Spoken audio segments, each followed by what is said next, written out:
अस्सलाम वालेकुम, बिस्मिल्लाहिर्रहमानिर्रहीम। आज का हमारा टॉपिक है जी वेव मोशन। वेव मोशन के वेव की मोशन के मुतालिक हम मुताला करेंगे। वेव कहते हैं लहर को। अब वेव मोशन, पहले वेव बनती कैसे है, क्या फेनोमिना अक्कर होता है कि जो वेव पैदा हो, लहर पैदा हो। तो उसके लिए याद रखें, जब कोई वेव बनती है किस तरह कि आपके पास मीडियम के जो पार्टिकल्स होते हैं वो वाइब्रेट करते हैं। मीडियम के पार्टिकल के वाइब्रेट करने से वेव प्रोड्यूस होती है।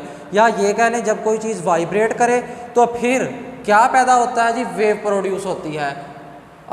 जिस तरह आपने क्या किया, एक रस्सी ली, रस्सी को एक सॉलिड स्पॉट के साथ बांधा, आपने एक तरफ से पकड़ा, उसको जर्क दिया रस्सी के ऊपर, यूं एक वेव प्रोड्यूस हो जाएगी। हम देखेंगे वो क्या होता है, उसके पार्टिकल्स मूव करते हैं, वाइब्रेट करते हैं अबाउट इट्स मीन पोजीशन, तो यूं वेव प्रोड्यूस होती है। वैसे वेव का काम क्या होता, फिजिक्स के अंदर वेरी इंपॉर्टेंट टॉपिक के वेव होता क्या, वेव का काम क्या होता। वेव ने एनर्जी को ट्रांसफ़र करना होता from one place to another place, एक जगह से दूसरी जगह पर लेके जाने के लिए, एनर्जी को ट्रांसफ़र करने के लिए वेव काम आती है। आप यूँ कह सकते हैं, wave is use to transfer energy from one place to another place, एक जगह से दूसरी जगह। अब मैं बोल रहा हूँ, ये साउंड वेव है। साउंड वेव क्या, ये एनर्जी है जो मेरे मुंह से निकल रही है और आपके कानों के एयर ड्रम को जो है वाइब्रेट करवा रही है और आप मेरी आवाज़ सुन रहे हैं। लेट किया।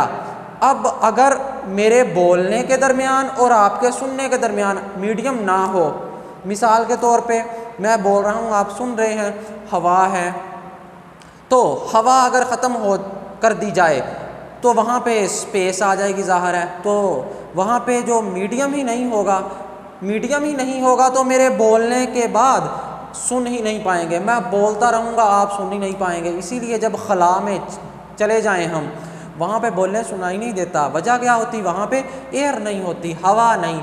हवा एक मीडियम है, एयर एक मीडियम है। अगर मीडियम ही नहीं तो जितना मर्जी बोलते जाएं आवाज़ आपको सुनाई नहीं देगी। तो मीडियम की ज़रूरत होती है इसमें। हाँ, एक किस्म ऐसी भी है वेव की जिसको मीडियम की ज़रूरत नहीं होती, वो बाद में हम पढ़ेंगे टाइप्स ऑफ वेव्स में। पहले हम वेव मोशन के मुतालिक ही मुताला करेंगे, बाद में देखते हैं कि कौन सी वेव्स ऐसी हैं जिनको मीडियम की ज़रूरत नहीं होती और किन को मीडियम की ज़रूरत होती है, ये बाद में हम देखेंगे।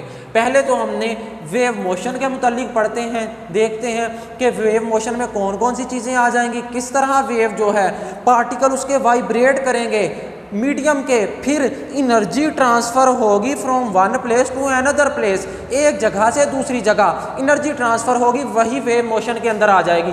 तो मैं एक्टिविटी नंबर वन देखता हूँ, फिर बाद में हम बात करते हैं आगे टाइप्स की। एक्टिविटी नंबर 1, मैंने लेट किया, मेरे पास एक टब है पानी का, यूँ साइलेंट्रिकल फॉर्म में ले लो जिस तरह मर्जी। ये एक टब है पानी का, वाटर है, यहाँ पे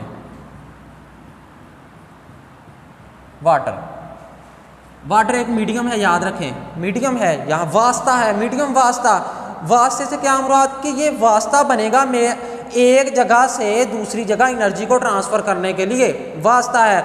हवा भी एक वास्ता है। तो यहाँ पे वाटर है, मैंने लिया एक टब लिया, उसके अंदर पानी डाल दिया गया। पानी डालने के बाद मैंने क्या किया, यहाँ पे एक कॉर्क रखा, ये एक कॉर्क है जी,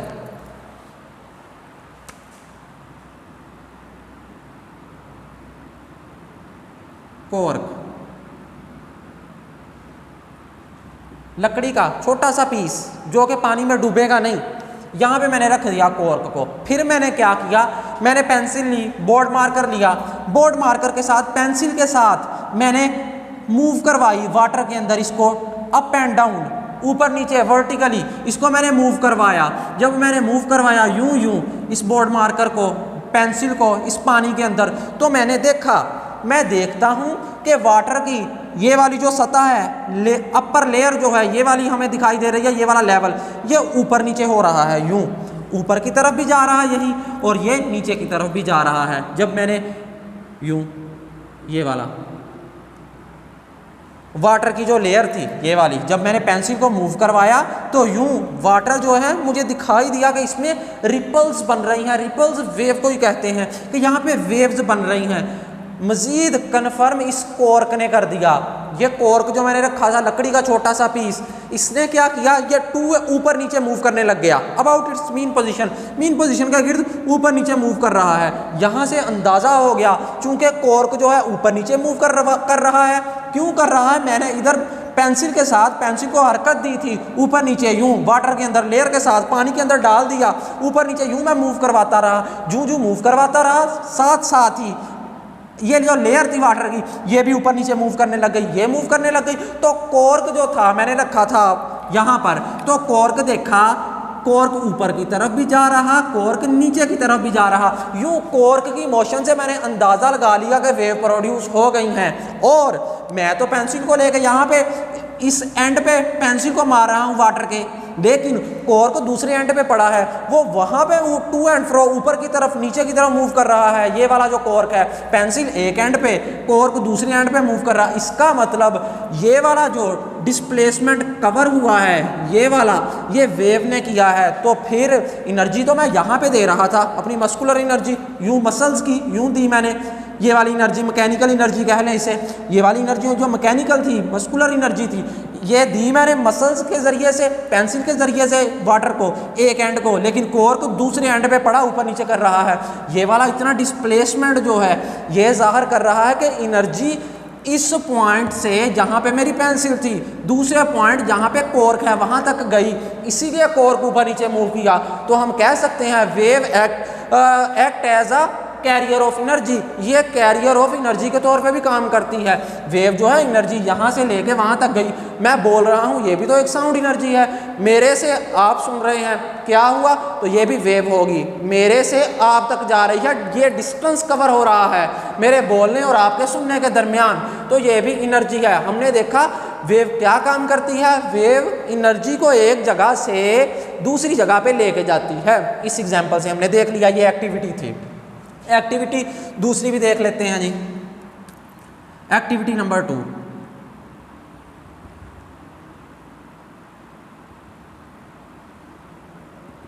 एक्टिविटी नंबर 2 में मैंने क्या किया जी, एक रस्सी ली, रस्सी को एक सॉलिड स्पॉट के साथ बांध दिया। ये सॉलिड स्पॉट है मेरे पास, रस्सी को बांधा जी यूं,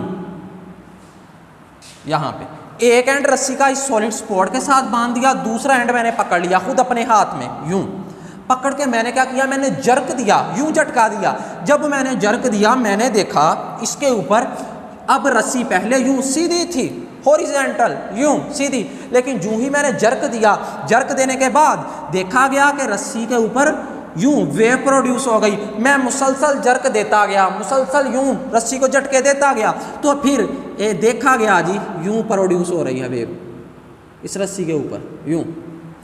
अच्छा, मज़ीद मैंने क्या किया, मैंने ये वेव्स का मुताला करने के लिए रस्सी के ऊपर पहले ही अभी जर्क नहीं दिया, मैंने एक पॉइंट ले लिया यहाँ पे।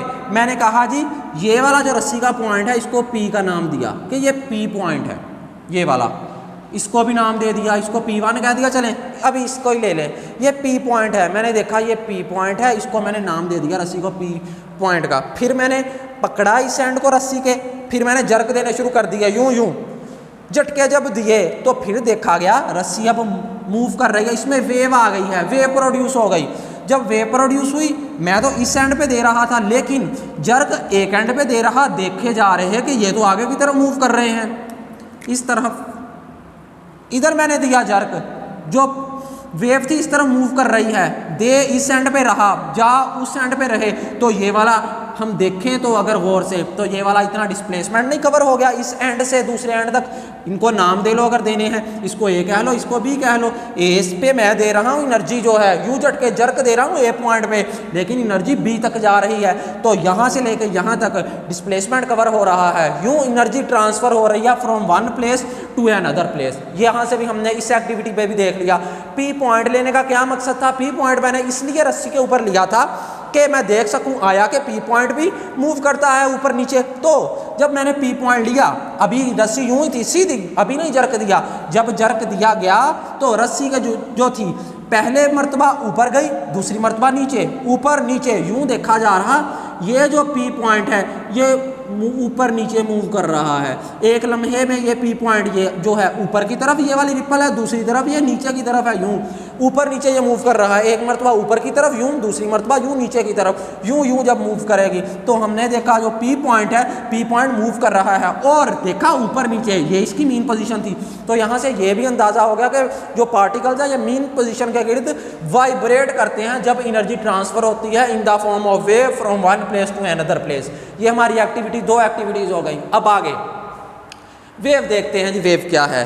वेव मोशन के मुतालिक हमने काफ़ी पढ़ लिया। अब wave, ah wave is a disturbance in a medium. Wave कहता है डिस्टर्बेंस है, खलल है, ज़ाहिर है खलल डाला गया। यहाँ पे रस्सी तो सीधी थी, मैंने जब जर्क दिए तो यूं बन गई तो खलल आ गया इसमें, तो वेव भी कहता खलल ही है, डिस्टर्बेंस ही है। यहाँ पे देखें वाटर स्टिल था, कुछ भी नहीं था इसमें, लेकिन मैंने पेंसिल के साथ यूं एक पेंसिल ली, जब इस पेंसिल को ऊपर नीचे मूव करवाया तो देखा कॉर्क ने भी आगे यहाँ से यहाँ तक जो यहाँ पे कॉर्क पड़ा था वो भी मूव करने लग गया, टू एंड फ्रो, ऊपर नीचे। जब ऊपर नीचे मूव करने लग गया ये कॉर्क भी, तो यहाँ से अंदाज़ा हुआ कि वेव जब प्रोड्यूस होगी डिस्टर्बेंस मीडियम में आनी ही आनी है, डिस्टर्ब होना है मीडियम ने, खलल आना ही आना। इसलिए वो कह रहा है a wave is a disturbance in a medium.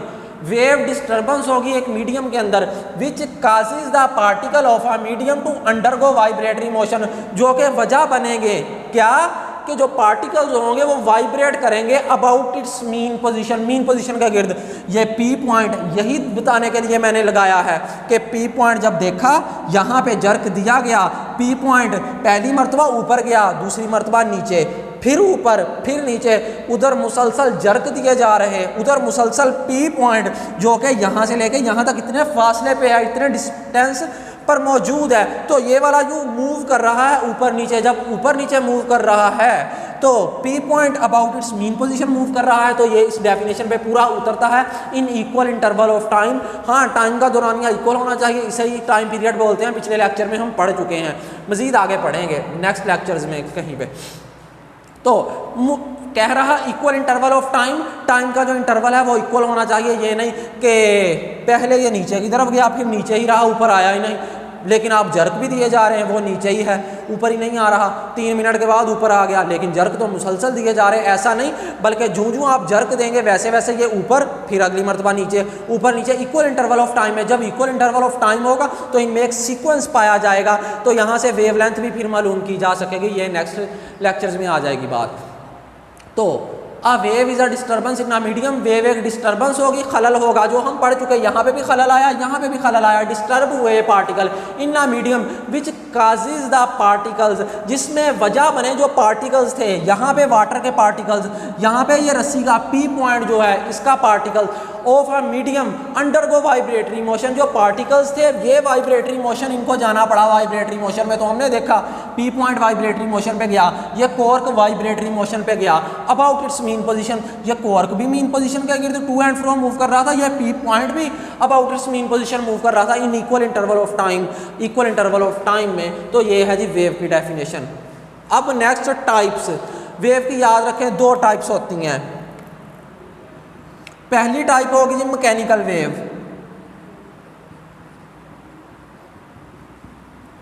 Mechanical wave.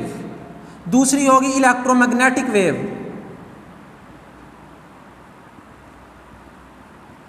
Electromagnetic wave. Mechanical wave कौन सी होती, इलेक्ट्रोमैग्नेटिक वेव कौन सी होती, इसके मुतालिक थोड़ा सी बात कर लेते, थोड़ा सा डिस्कस कर लेते। तो याद रखें मैकेनिकल वेव वो वेव होगी जिसमें मीडियम की ज़रूरत होती है। A wave which require medium to transfer energy from one place to another place, जिसमें मीडियम की ज़रूरत होती है वो मैकेनिकल वेव होगी। जिसमें मीडियम की ज़रूरत नहीं होती वो इलेक्ट्रोमैग्नेटिक वेव होगी। इसमें मीडियम की ज़रूरत नहीं होती, इसमें मीडियम की भी ज़रूरत होती है मैकेनिकल वेव में। तो mechanical wave these waves which require any medium, जिसमें मीडियम की ज़रूरत होती है to transfer energy from one place to another place, एक जगह से दूसरी जगह, एक जगह से दूसरी जगह, एक जगह से दूसरी जगह एनर्जी को ट्रांसफ़र करने के लिए आपको मीडियम की ज़रूरत होती है। यहाँ पे अगर आप देखें तो ये वाला वाटर एक मीडियम है, मीडियम की यहाँ पे ज़रूरत थी आपको, मीडियम। यहाँ पे आप देखें ये रस्सी, ये एक मीडियम है, यहाँ पे भी मीडियम की ज़रूरत थी। तो ये वाली दोनों वेव जो होगी मैकेनिकल वेव के अंदर आ जाएंगी। मैकेनिकल वेव कौन सी होती, जिनको मीडियम की ज़रूरत हो वो मैकेनिकल वेव्स कहलाती हैं। अगर मैं इनकी मिसाल दूं तो वाटर वेव्स, मीडियम, वाटर एक मीडियम है, यहाँ पे वेव्स बन रही, तो इसकी एग्जाम्पल के अंदर आपके पास वाटर वेव्स आ जाएंगी। Example water waves, water wave के साथ साउंड वेव मैंने पहले बताया, मैं बोल रहा आप सुन रहे, हमारे मेरे मुंह और आपके कानों के दरमियान हवा है, वो एक मीडियम है, तो साउंड वेव भी इसके अंदर ही आ जाएंगी, इसको अभी मीडियम की ज़रूरत होती। खला में चला जाऊं, बोलूं, नहीं सुनाई देगा आपको। वाटर वेव, साउंड वेव, इस तरह और भी काफ़ी एग्जाम्पल्स हैं। वेव होना, ये रूप, रस्सी के ऊपर वेव जो बनना, तो ये भी इसी के अंदर आ जाएगा मैकेनिकल वेव। आगे इलेक्ट्रोमैग्नेटिक वेव, इलेक्ट्रोमैग्नेटिक वेव वो वेव होगी जिनको मीडियम की ज़रूरत नहीं होती। The types of wave in which no need of any medium to transfer energy from one place to another place, इसको मीडियम की ज़रूरत नहीं होती एनर्जी को ट्रांसफ़र करने के लिए from one place to another place. तो इलेक्ट्रोमैग्नेटिक, अगर आप देखें यहाँ पे इलेक्ट्रोमैग्नेटिक, इलेक्ट्रोमैग्नेटिक ये वो वेव्स होंगी जिनमें इलेक्ट्रिक और मैग्नेटिक फील्ड यूज होती है, इलेक्ट्रिक फील्ड और मैग्नेटिक फील्ड, इलेक्ट्रिक फील्ड और मैग्नेटिक फील्ड। याद रखें पहले लम्हे इलेक्ट्रिक फील्ड और मैग्नेटिक फील्ड दोनों यूज होंगी, तो इनमें 90 का एंगल आपस में होता है। इलेक्ट्रिक फील्ड और मैग्नेटिक फील्ड में यूं ये मूव करती हैं, पहले लम्हे यूं होती है इलेक्ट्रिक फील्ड, यूं मैग्नेटिक फील्ड, यूं आपस में 90 का एंगल बनाती हैं हमेशा। इलेक्ट्रिक फील्ड और मैग्नेटिक फील्ड, इलेक्ट्रोमैग्नेटिक फील्ड के अंदर इलेक्ट्रोमैग्नेटिक वेव्स के अंदर 90 का एंगल बनाएंगे, यूं ये आगे आगे मूव करती जाती हैं। लेट किया मेरा बायां हाथ जो है ये इलेक्ट्रिक फील्ड को रिप्रेजेंट कर रहा है, ये मैग्नेटिक फील्ड को, यूं है 90 का एंगल। अगले ही लम्हे ये यूं हो जाएगा, अगले लम्हे यूं यूं यूं करता हुआ ये आगे की तरफ मूव करता जाता है, 90 का ही एंगल रहता है हर वक्त, यूं है। इसके दरमियान मेरे बाएं हाथ और दाएं हाथ के दरमियान ये 90 का एंगल है। अगले ही लम्हे यूं हो जाएगा, यूं यूं नीचे की तरफ, यूं आगे आगे यूं मूव करती जाती है। आपके पास जो वेव होती है एक जगह से दूसरी जगह बहुत स्पीडली चली जाती है यूं। ये वो वेव्स होंगी जिनको मीडियम की ज़रूरत नहीं होती, इलेक्ट्रोमैग्नेटिक वेव्स कहलाती हैं। अगर इसकी एग्जांपल देखी जाए तो radio wave, radio wave, radio waves, और कौन सी, heat waves, heat waves, heat की वेव्स भी इसी के अंदर आ जाएंगी। लाइट वेव्स, लाइट को भी एनर्जी की मीडियम की ज़रूरत नहीं होती। हम देखते हैं कि किस तरह लाइट जो है सूरज से हमारी ज़मीन पे आ जाती है और रास्ते में स्पेस भी आती है, फिर भी उसके अंदर मूव करके आती है। स्पेस तो कोई मीडियम ही नहीं होता, तो यहाँ पे लाइट वेव भी आ जाएगी आपके पास, लाइट वेव। और चौथी कह लें एक्स रेज, ये भी वेव्स ही होती हैं, इनको भी मीडियम की ज़रूरत नहीं होती। यूं आज का हमारा ये लेक्चर था जी, आपने ये कर लेना बुक से सारा। अब नेक्स्ट हम अल्लाह खैर करे फिर पढ़ेंगे। नेक्स्ट टॉपिक हमारा आ जाएगा टाइप्स ऑफ मैकेनिकल वेव्स। हम मैकेनिकल वेव्स की टाइप्स पढ़ेंगे। आज हमने पढ़ा वेव मोशन, वेव एक्टिविटीज़, दो wave, types of wave. Next lecture में पढ़ेंगे टाइप्स ऑफ मैकेनिकल वेव। तो ये आपने कर लेना है, टाइप्स ऑफ मैकेनिकल वेव से ऊपर ऊपर साथ साथ याद करते रहे। चलें जी, अल्लाह हाफिज़।